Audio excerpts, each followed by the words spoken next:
Cela fait pratiquement 5 ans, c'est-à-dire depuis 2019 que je trade sur les marchés financiers. Et 2 ans déjà que je suis coach en trading, j'ai déjà accompagné énormément d'étudiants à atteindre la rentabilité dans le trading. Et de mon expérience, j'ai retenu quelques éléments qui font la principale différence entre les traders rentables et les traders non rentables. Donc, lorsque je dis que j'ai formé des étudiants qui sont rentables, cela ne veut pas forcément dire que tous mes étudiants sont rentables. J'ai connu des étudiants qui ont suivi des formations avant de me voir et dès qu'ils m'ont vu, dès qu'ils ont travaillé avec moi, ils ont eu de très bons résultats. J'ai aussi eu des étudiants qui sont partis de zéro avec moi, qui ont aussi eu de très bons résultats dans le même temps. J'ai aussi eu des étudiants qui ont travaillé avec moi, mais jusque-là, n'arrivent pas à avoir de bons résultats. Donc, j'ai pu déceler, en fait, quel était le problème, qu'est-ce qui faisait la différence entre mes étudiants qui réussissaient et mes étudiants qui ne réussissaient pas. Et ça m'a permis d'ailleurs de comprendre qu'est-ce qui fait la principale différence entre les traders qui s'en sortent sur les marchés et les traders qui peinent à toucher la rentabilité. Peut-être que vous-même, vous êtes dans cette situation, c'est-à-dire vous avez déjà suivi beaucoup de formations en trading, mais vous ne comprenez pas pourquoi ça ne marche pas. Ou peut-être vous essayez de vous en sortir en autodidacte, mais jusque-là, vous ne comprenez pas qu'est-ce qui ne marche pas, qu'est-ce qui ne va pas exactement. Chaque fois, vous faites des dépôts, vous les cramez. Chaque fois, vous faites des dépôts, vous n'arrivez pas à faire des retraits. Ou bien, vous faites des gains, mais vous n'arrivez pas à maintenir vos gains et tout de suite après, vous les perdez. Ou du moins, vous êtes parfaitement débutant en trading, vous souhaitez vous lancer dans le trading, mais jusque-là, vous ne savez pas comment vous y prendre, vous ne savez pas par où commencer ou bien à quoi vous attendre dans ce business. Donc, dans cette vidéo, je vais vous révéler la principale différence entre les traders qui réussissent et les traders qui ne réussissent pas. Alors, de mon expérience, j'ai pu constater que la principale chose qui différencie les traders qui réussissent et les autres, c'est la patience. Ok, la patience. Quand je vois des personnes qui ont de très bons résultats, ce sont des personnes qui, je prends le cas de mes étudiants, ok, je vais pas prendre des cas des gens que je ne connais pas, ok, parce que mes étudiants, j'ai eu le temps de travailler avec eux, de les côtoyer, ok, presque chaque semaine, on fait des meetings hebdomadaires et tout, pour que je puisse diagnostiquer leurs problèmes. Donc, ce sont des gens que je connais.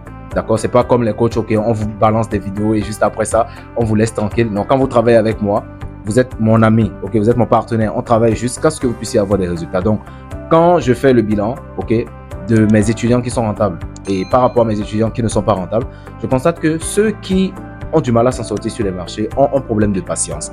C'est-à-dire, ils sont tellement impatients, ils sont tellement pressés de gagner de l'argent que même pendant la formation, ils n'étaient pas concentrés sur la formation. Je m'explique. Quand vous voulez vous lancer dans le trading, vous allez sûrement découvrir le trading à travers les réseaux sociaux ou bien à travers un ami, peu importe. Je ne sais pas comment vous avez découvert le trading. Dites-moi ça dans les commentaires. J'aimerais bien savoir. Alors, généralement, vous commencez le trading parce que vous avez appris ou bien vous avez compris qu'on pouvait devenir riche dans le trading. Vous avez vu les captures de gains. Vous avez vu, on peut gagner 10 000 $ en une journée. On peut gagner 1 000 $ en une journée. Okay, comme mon cas ce matin, j'ai fait 1 900 $ sur le gold, okay, avec la chute du gold en début de cette semaine. Donc, naturellement, ce matin, entre 8h et midi, on était à 1 900 $. C'est beaucoup d'argent, d'accord? Donc, quand vous voyez ça, quand vous voyez ces performances, vous vous dites, je veux faire exactement la même chose. Ok, je veux gagner 1 900 $ en une matinée ou en une journée. Mais le problème, c'est que ce que vous ne savez pas, c'est que moi, ça m'a pris 5 ans. Ok, ça m'a pris 5 ans de travail acharné. 5 ans presque. Pendant 5 ans, presque tous les jours, j'étais sur les marchés. Pendant 5 ans, j'ai lu beaucoup de livres. Pendant 5 ans, j'ai suivi beaucoup de formations. J'ai fait beaucoup d'erreurs. J'ai cramé beaucoup de comptes. Avant de présenter ces résultats, ça m'a pris énormément de travail, énormément de temps. Mais le problème, c'est que les gens ne considèrent pas le trading comme un business, mais ils considèrent le trading comme un raccourci. C'est-à-dire, quand ils viennent dans le trading, ils veulent dire, oui, je vais devenir riche très rapidement parce que je vois des gens qui gagnent beaucoup d'argent dans le trading, donc je pourrais produire le même résultat. Du coup, quand ils viennent dans le business, ils ne prennent pas le temps de suivre le processus. Donc, même avant la formation, la personne a déjà de mauvaises attentes vis-à-vis du trading. La personne oublie en fait que le trading, c'est un business qui est comme tous les autres. Peu importe le business que vous démarrez, que ce soit le business des habits, le business de chaussures, le business de vêtements, business agroalimentaire, vous allez devoir prendre le temps de comprendre comment ce business fonctionne. Vous allez prendre le temps d'acquérir de l'expérience dans ce business avant d'espérer obtenir des résultats consistant. Ok, il est bien vrai qu'en apprenant, vous pouvez toujours faire quelques gains, comme certains de mes étudiants actuellement. Ok, avec déjà les vidéos de cours, avec quelques séances Zoom, ils arrivent déjà à faire quelques gains sur les marchés, chose qui est très bien. Mais pour passer vraiment au niveau supérieur, il faut beaucoup d'expérience. Et donc, quand vous venez dans le trading avec la mentalité, ok, du raccourci, la mentalité micro-ondes, c'est-à-dire, vous dites, ok, dès que je vais suivre la formation, automatiquement je serai rentable. Ou bien dès que je vais lire tel livre, automatiquement je serai rentable. Non. C'est-à-dire, la formation, le rôle d'une formation en trading, le rôle d'un livre, le rôle d'un séminaire, okay, d'un coaching, c'est de vous donner les outils intellectuels dont vous avez besoin pour bien vous comporter sur les marchés. En dehors de ça, il va falloir y travailler pour acquérir de l'expérience. C'est comme si je vous donne une recette de cuisine. Je vous dis, je vais vous apprendre à préparer le mafé. D'accord, je vais vous préparer le mafé. Ok, je vous montre la recette de mafé. vous allez à la cuisine, vous voulez faire le mafé le plus parfait au monde. Non. Avec la recette, vous allez commencer à bien faire le mafé. Mais pour que ça soit un très bon mafé, il va falloir de l'expérience. Le dosage du sel, le dosage de l'huile, le temps de cuisson, le type de feu, etc. Tout ça, ça va entrer en jeu. Et c'est la même chose dans le trading.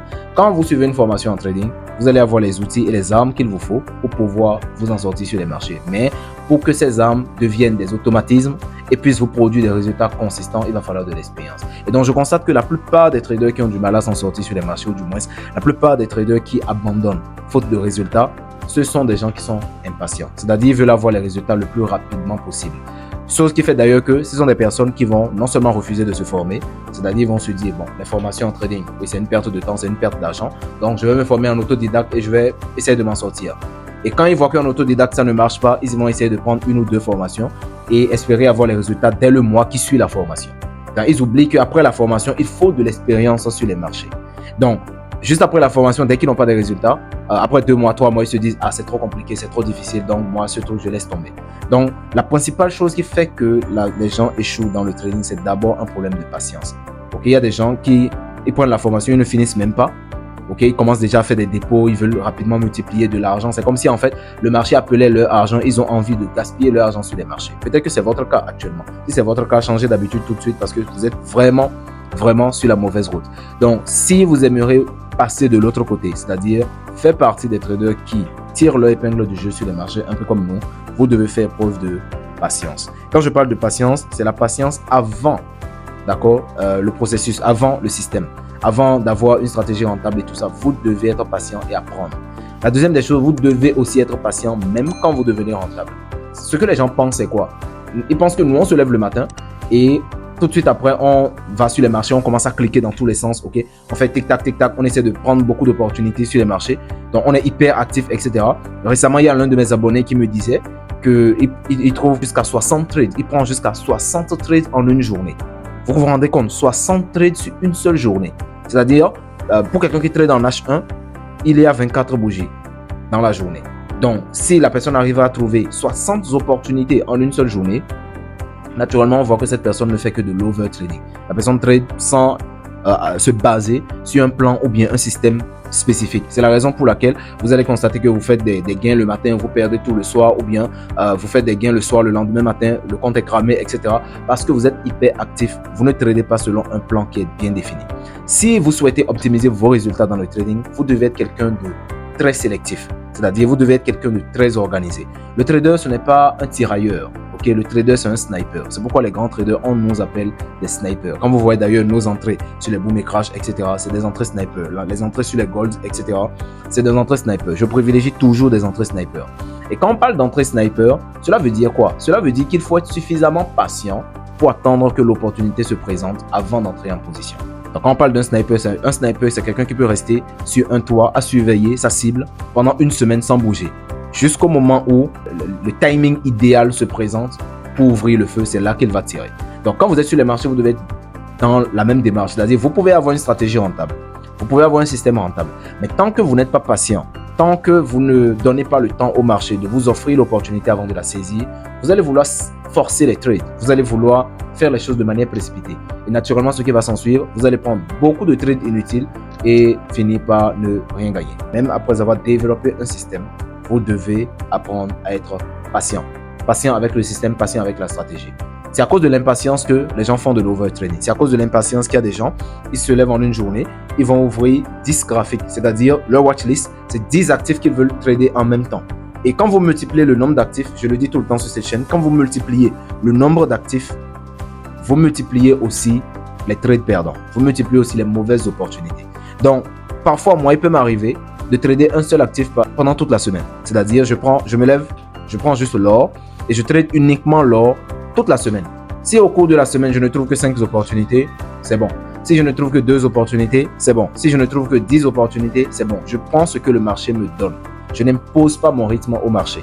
Donc, ça veut dire qu'il faut être extrêmement patient pour que les conditions de son plan de trading se présentent avant d'entrer en position. Et même après être entré en position, il faut être suffisamment patient pour laisser le marché réagir dans le sens que l'on souhaite avant de couper sa position. Donc, 99% de vos problèmes en trading sont des problèmes de patience. Donc, 99% de vos problèmes en trading sont des problèmes de patience. C'est à cause de l'impatience que vous ne voulez pas vous former. C'est aussi à cause de l'impatience que vous ne pouvez pas attendre les bonnes opportunités avant de trader. C'est à cause de l'impatience que vous prenez beaucoup de risques par rapport à votre capital. Vous avez peut-être un capital de 200 $, vous faites une perte de 100 $ sur une seule position, c'est trop. C'est à cause de l'impatience. Vous voulez vite grossir le compte, c'est ce qui va faire que vous allez prendre des risques démesurés par rapport à votre capital. Donc 99% de vos problèmes en trading sont des problèmes de patience. Si vous pouvez régler vos problèmes de patience, vous avez déjà fait la moitié du chemin. Le reste, ce sera des compétences. Ok, parce qu'il y a deux volets. Il y a le volet psychologique qui revient à la patience et il y a le volet compétences. Ça revient à tout ce qui concerne la technique, le fondamental, etc. Prendre de bonnes opportunités, savoir lire le price action et tout ça. Donc, quand nous travaillons avec vous, nous mettons l'accent sur ces deux volets. Nous allons travailler d'abord sur votre dimension psychologique pour faire en sorte que vous soyez très organisé et sélectif dans votre activité de trading, chose qui n'est pas le cas pour beaucoup de personnes. Okay? Quand vous demandez à des gens, quand vous demandez à vos collègues traders, amis traders, de vous montrer leur journal de trading, ils n'en ont pas. D'accord? Ils n'en ont pas. Vous prenez quelqu'un que vous-même personnellement, où est votre journal de trading? Vous n'en avez pas. Peut-être c'est juste un petit cahier que vous avez pioché quelque part, okay, des bouts de papier que vous essayez de noter dessus. Non, vous devez avoir un journal parce que le trading, c'est un business. Et quand vous faites un business, vous devez être le plus professionnel possible. Et c'est la raison pour laquelle beaucoup de personnes ont du mal à s'en sortir dans le trading parce qu'ils considèrent le trading comme un jeu. Et comme on peut acheter et vendre sur son téléphone, donc ça veut dire qu'on peut prendre le téléphone et faire ce qu'on veut. Tant que vous ne serez pas professionnel, sélectif et organisé dans votre activité, vous aurez toujours des problèmes qui vont bien au-delà de la stratégie. C'est-à-dire que vous pouvez avoir une bonne stratégie sans être rentable. Tant que vous n'avez pas réglé le pourtour de votre activité, tant que vous n'êtes pas assez organisé, tant que vous n'avez pas défini un bon plan, tant que vous n'êtes pas assez patient sur les marchés, tant que vous ne tradez pas de manière appropriée, vous ne serez jamais rentable. Donc si actuellement vous avez des problèmes de patience, nous avons énormément de podcasts qu'on poste régulièrement sur la chaîne YouTube pour vous aider à travailler votre psychologie. Okay? Et si vous avez des problèmes de compétences, vous pouvez travailler avec notre académie pour apprendre les systèmes avec lesquels nous travaillons avec nos étudiants. C'est-à-dire quel est notre système d'intervention sur les marchés, comment nous travaillons, comment nous analysons les graphiques, comment nous arrivons à trouver de bonnes opportunités pour avoir les résultats que nous présentons au quotidien sur la toile. Okay? Comme ça vous permettra de dupliquer la même chose et de gagner du temps dans votre apprentissage pour pouvoir atteindre un niveau supérieur. Donc, moi, je vous attends de l'autre côté. Vous descendez dans la description de la vidéo pour retrouver tous les liens qui vont vous permettre de nous contacter et nous travaillerons avec vous de l'apprentissage jusqu'à la rentabilité. En attendant, boostez votre business.